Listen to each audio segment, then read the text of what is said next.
अस्सलाम वालेकुम स्टूडेंट्स। आज का टेंस है फ्यूचर कॉन्टिन्यूस टेंस। इसमें कॉन्सेप्ट पहले देख लेते हैं। कॉन्सेप्ट ये है जी कि आने वाले वक्त में कोई काम तसलसल से हो रहा होगा। फ्यूचर में कोई ऐसा काम होगा जिसके अंदर कॉन्टिन्यूटी होगी। हम अभी तक यही पढ़ते आए हैं प्रेजेंट कॉन्टिन्यूस में कि मैं पढ़ा रहा हूँ। मौजूदा टाइम में एक कॉन्टिन्यूटी है। मैं पढ़ा रहा था, माजी में कोई कॉन्टिन्यूटी थी। ठीक है। अब मैं कह रहा हूँ कि आने वाले वक्त में या मुस्तकबिल में कोई काम, उसमें कॉन्टिन्यूटी होगी, वो काम हो रहा होगा, उसमें तसलसल होगा। एक फ़िक्रा मैंने लिखा हुआ है, मैं कल फिल्म देख रहा हूँगा। ठीक है। अब इसमें फ्यूचर का भी जिक्र है कि आने वाला कल है, और उसमें मुझसे मैं एक चीज़ बता रहा हूँ कि मैं ये काम कर रहा हूँगा, उसके अंदर ये कॉन्टिन्यूटी मौजूद होगी। ठीक है जी। तो ये कॉन्सेप्ट है। अब हम आते हैं स्ट्रक्चर के ऊपर। स्ट्रक्चर में हमारे पास कोई हमें अलहदा अलहदा करने की ज़रूरत नहीं है कि आई वी को अलहदा करें, ही शी को अलहदा करें, ऐसा नहीं है। सिंपल है। जितने भी सब्जेक्ट्स हैं सबके साथ विल भी आएगा, वर्ब आएगा, वर्ब की फर्स्ट फॉर्म होगी, और आईएनजी। मैं पहले भी बता चुका हूँ लास्ट लेक्चर में भी कि जितने भी कॉन्टिन्यूस टेंस में जो आते हैं, प्रेजेंट हो, पास्ट कॉन्टिन्यूस हो या फ्यूचर हो, उसमें वर्ब की फर्स्ट फॉर्म आती है और आईएनजी आता है। ठीक है। उसके साथ ऑब्जेक्ट आएगा उसके बाद में। इसका एक फ़िक्रा बना देते हैं, सिंपल सा फ़िक्रा कि ही विल बी प्लेइंग क्रिकेट। ठीक है। वो क्रिकेट खेल रहा होगा। अब इसमें एज सच मैंने ये नहीं बताया कितने बजे खेल रहा होगा, कल खेल रहा होगा, परसों, ऐसा नहीं है। मैं कह रहा हूँ क्रिकेट, वो क्रिकेट खेल रहा होगा। टाइम मेंशन हो भी सकता है, नहीं भी हो सकता, इट डजेंट मैटर। ठीक है जी। आगे चलते हैं। नेगेटिव सेंटेंसेस की बात करते हैं। तो इसमें भी कोई इतना मुश्किल कॉन्सेप्ट नहीं है। आपके पहले सब्जेक्ट्स आ जाते हैं, he she it I we you they, और फिर विल नॉट भी होगा, विल नॉट भी। ठीक है। जैसे विल भी था तो विल नॉट भी, बाकी वही है। वर्ब की फर्स्ट फॉर्म आईएनजी और ऑब्जेक्ट आ जाएगा। इसके सेंटेंसेस अगर देखते हैं तो इसी को मैं कर लेता हूँ। He will be playing cricket, तो he will not be playing cricket. अब मैं इसमें ज़्यादा सेंटेंस इसलिए नहीं बना रहा क्योंकि सबके साथ जो है विल ही आ रहा है। ऐसा नहीं है कि ही के साथ विल है और आई के साथ शेल या इस तरह से कुछ, ऐसा नहीं है। शेल भी कोई नहीं है, विल भी ही यूज़ होगा। ठीक है। आगे चलते हैं जी। इंटरोगेटिव पे आ जाते हैं। कोई इसमें लेंथी सी बात नहीं है। विल सबसे पहले आ जाएगा, उसके बाद आपका सब्जेक्ट आ जाएगा, फिर बी आप यूज़ करोगे, फिर वर्ब की फर्स्ट फॉर्म आईएनजी और ऑब्जेक्ट आ जाएगा। ठीक है। तो इस तरह से आप इसको बना देते हो। इसी फिक्रे को बनाते हैं। ही विल बी प्लेइंग क्रिकेट को अगर हम करते हैं इंटरोगेटिव में, तो मैं क्या करूँगा, मैं करूँगा विल, उसके बाद सब्जेक्ट ही, फिर बी प्लेइंग क्रिकेट। ठीक है। तो ये क्वेश्चन मार्क आ जाएगा, इसको रिमूव कर देते हैं। Will he B playing cricket. तो इस तरह से आप फिक्रा बनाते हो। अब थोड़ा सा इसमें देखने वाला है कि कुछ आपके एक सिचुएशन ऐसी होती है जिसमें एक्शन होता है, जिसमें कोई काम हो रहा होता है। एक सिचुएशन ऐसी होती है जिसमें काम नहीं होता, जस्ट स्टेट होता है, हालत है कि उस हालत में क्या है। मैं एग्जांपल से बताता हूँ, आपको बेहतर समझ आएगा। मसलन जब मैं घर पहुंचूंगा मेरा भाई सो रहा होगा। अब ये कौन सा टेंस है, जब मैं घर पहुंचूंगा? ये फ्यूचर है, फ्यूचर इंडेफिनेट, सिंपल है। ठीक है। कि जब मैं घर पहुंचूंगा या घर पहुंचूंगा, I will reach home, simple है। तो मेरा भाई सो रहा होगा। मेरा भाई उस वक्त क्या होगा, मैं एक प्रिडिक्शन कर रहा हूँ कि आने वाले वक्त में कोई किसी काम में कॉन्टिन्यूटी होगी। सोना भी एक काम है, वर्ब के तौर पे यूज़ करते हैं, स्लीप, स्लीपिंग। ठीक है। तो क्या बनेगा जी, व्हेन आई रीच होम। मैं यहाँ एक कॉन्सेप्ट और बताना चाहता हूँ कि जब भी आप फिक्रा इफ़ से या व्हेन से शुरू करते हो तो फिर विल नहीं लगाते। चाहे आपके उर्दू के फिक्रे में गा गे गी मौजूद है सॉरी, चाहे आपकी उर्दू के फिक्रे में गा गे गी मौजूद है, तब भी आप when I will reach home नहीं बोलते, if I will reach home नहीं बोलते।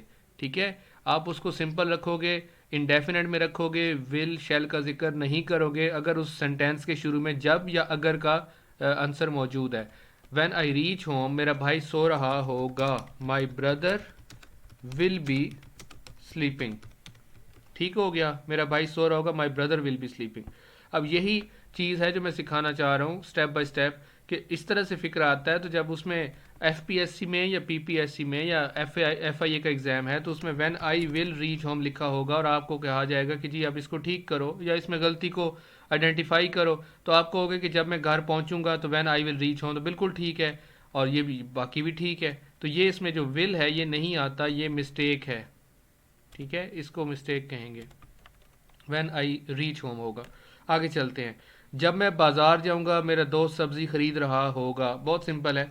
व्हेन आई, अब when I will go to market नहीं होगा when I go to market my friend will be buying vegetables, ठीक है। कॉन्सेप्ट को देखें आप लोग, तो इस तरह से आप इसको फिक्रा बनाते हो। अब एक हमारे पास इंटेरोगेटिव आ गया है, क्या आधे घंटे बाद तुम पढ़ रहे होगे, ठीक है। तो इसको आप कैसे बनाते हो, पहले आपका विल आ जाएगा, फिर आपका सब्जेक्ट आ जाएगा विल यू बी, ठीक है, फिर क्या आएगा verb first form ING, study पढ़ने को कहते हैं, स्टडीइंग या डूइंग स्टडी भी बोल सकते हो। Will you be studying after 30 minutes, ठीक है, will you be studying after 30 minutes. आगे चलते हैं।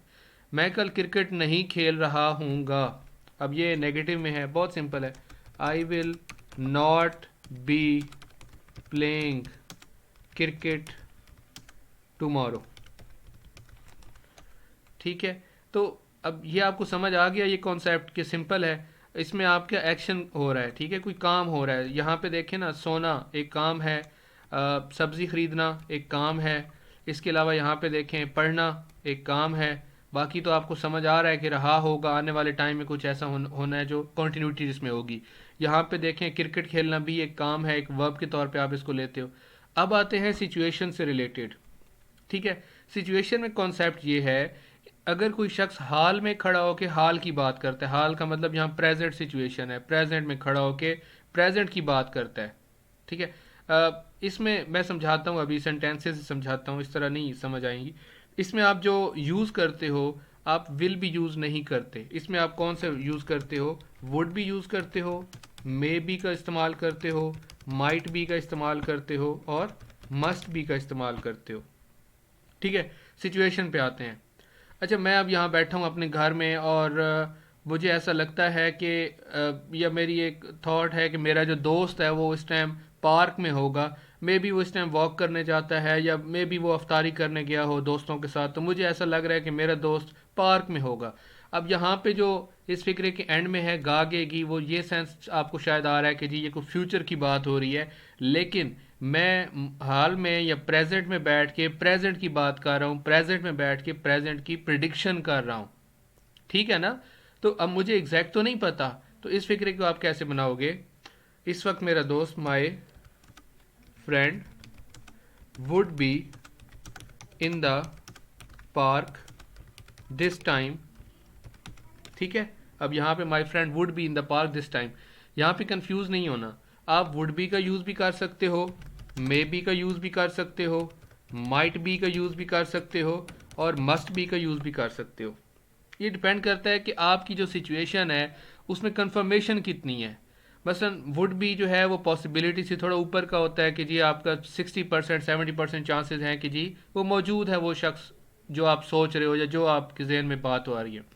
मे बी भी श्योरिटी या सर्टेनिटी की तरफ बात करता है, माइट बी में इतनी ज़्यादा सर्टेनिटी नहीं होती, और मस्ट बी में बहुत ज़्यादा सर्टेनिटी होती है कि हाँ यकीनन ऐसा ही है। दूसरी बात, मैंने कहा जी एक आप देखते हो स्टेट, एक आप देखते हो वर्ब। अब ये जो हमने ऊपर फिक्रे बनाए हैं, मैं क्रिकेट नहीं खेल रहा हूँगा, यहाँ पे कोई काम है, खेलना काम है, लेकिन इस फिक्रे में आप देखो पार्क में होना, होना कोई काम तो नहीं है ना कि मेरा दोस्त पार्क में होगा, ये कोई काम तो नहीं है। ये क्या बता रहा है आपको, ये आपको बता रहा है सिचुएशन, कि वो सिचुएशन क्या है उस टाइम, ठीक है जी, क्लियर है कॉन्सेप्ट। आगे चलते हैं। आगे इस वक्त स्टूडेंट मेरा लेक्चर सुन रहे होंगे, ठीक है। अब ये लेक्चर सुनना काम है, लेकिन यहाँ पे सिचुएशन क्या दी जा रही है कि स्टूडेंट मेरा लेक्चर सुन रहे होंगे, इस वक्त अभी की बात हो रही है। मैं प्रेडिक्शन कर सकता हूँ, मैं श्योर हो भी सकता हूँ, मैं नहीं भी हो सकता। अब ये अफ्तारी का टाइम अगर मसलन ये रमज़ान है, रमज़ान के अलावा तो मुझे एक थोड़ा सा है कि जी 6 बजे के टाइम मेरे स्टूडेंट यूट्यूब ओपन करते हैं और मेरा लेक्चर सुनते हैं। तो इसको आप कैसे बनाओगे, स्टूडेंट्स अब आप कोई भी यूज़ कर सकते हो। मसलन मैं कहता हूँ मस्ट बी, क्योंकि मुझे यकीन है कि मेरे स्टूडेंट मेरा लेक्चर सुन रहे होंगे। मैं 5:59 की बात कर रहा हूँ। Students must be listening. अब लिसनिंग माई लेक्चर नहीं होगा, लिसन टू होता है हमेशा। लिसन के साथ हमेशा टू का इस्तेमाल होता है। Students must be listening to my lecture now या दिस टाइम, जो भी आप यूज़ कर लो। ठीक है, तो इस तरह से आप इसको मस्ट भी यूज़ कर सकते हो। यहाँ पे आप वुड भी यूज़ कर सकते हो। लेकिन अगर मुझे डाउट है कि नहीं मेरे स्टूडेंट लेक्चर नहीं सुन रहे होंगे बल्कि इस टाइम तो वो बैडमिंटन खेल रहे होंगे, तो मैं कह दूंगा जी माइट भी। मुझे डाउट है कि वो ऐसा नहीं कर रहे होंगे, वो लेक्चर नहीं सुन रहे होंगे, तो मैं आप इस तरह से यूज़ कर सकता हूँ। ठीक है, तो ये डिपेंड करता है, इन सब का यूज़ आप एक जगह पे कर सकते हो। क्लियर है। अब लास्ट है, शायद वो मेरे बारे में सोच रहा होगा। अभी मैं हाल में बैठ के, प्रेजेंट में बैठ के प्रेजेंट की बात कर रहा हूँ, प्रिडिक्शन कर रहा हूँ। ठीक है, मसलन मेरा एक कज़न है और वो मेरे साथ वाले घर में रहता है। एक सिचुएशन हम क्रिएट करते हैं और मुझे ऐसा लगता है कि उसने मुझसे आके कोई टॉपिक डिस्कस करना है और वो मेरे बारे में सोच रहा होगा कि सर उमर जो हैं या उमर भाई जो हैं वो फ्री होंगे तो मैं उनके पास जाऊं और अपना टॉपिक डिस्कस करूं। तो शायद वो मेरे बारे में सोच रहा होगा, मेरी रूटीन के बारे में सोच रहा होगा, और इस वक्त 6 बजे सोच रहा है। मैं इसी टाइम पे मैं मौजूद हूँ, इसी टाइम पे वो भी सोच रहा है। ऐसा नहीं है कि आने वाले वक्त में सोच रहा होगा, अभी सोच रहा है। बात समझ आ रही है। तो शायद वो मेरे बारे में, अब यहाँ पे विल भी नहीं लगाएंगे, क्या यूज़ करेंगे, would be, might be, must be, may be, आप इनमें से कुछ भी यूज़ कर सकते हो। तो क्या होगा, he might be thinking about me. ठीक हो गया। तो इस तरह से आप इनको करते हो। ये अब मैं आपको दो तरह से चीज़ें सिखा रहा हूँ बेसिकली। थोड़ा लेंथी मेरा सेशन है, वो इसलिए कि मैं चाहता हूँ कि आपको ट्रांसलेशन भी आ जाए, आपको स्ट्रक्चर भी आ जाए। और अगर कोई आपसे एफपीएससी या पीपीएससी में इस तरह के सेंटेंसेस आते हैं तो आपको पता हो कि ये क्या पूछा जा रहा है। क्योंकि सिर्फ क्रैमिंग से बात नहीं होती, सिर्फ करेक्शन से भी बात नहीं होती। आपके कॉन्सेप्ट क्लियर होंगे तो ही आपको ज़्यादा फ़ायदा होगा। आप सेंटेंसेस भी बनाओ और आप करेक्शंस के ऊपर भी आ सकते हो। ठीक है जी, तो इसको देखें, समझें, और कुछ समझ ना आए तो आप मेरे से पूछ सकते हैं। और आप अगर आप ज़रूर ना फीडबैक ज़रूर दिया करें मुझे यूट्यूब पे, ताकि मुझे पता हो कि आपको समझ आ रही है या नहीं आ रही है, क्योंकि मुझे कुछ नहीं पता कि आपको क्या समझ आ रही है। ठीक है, थैंक यू सो मच।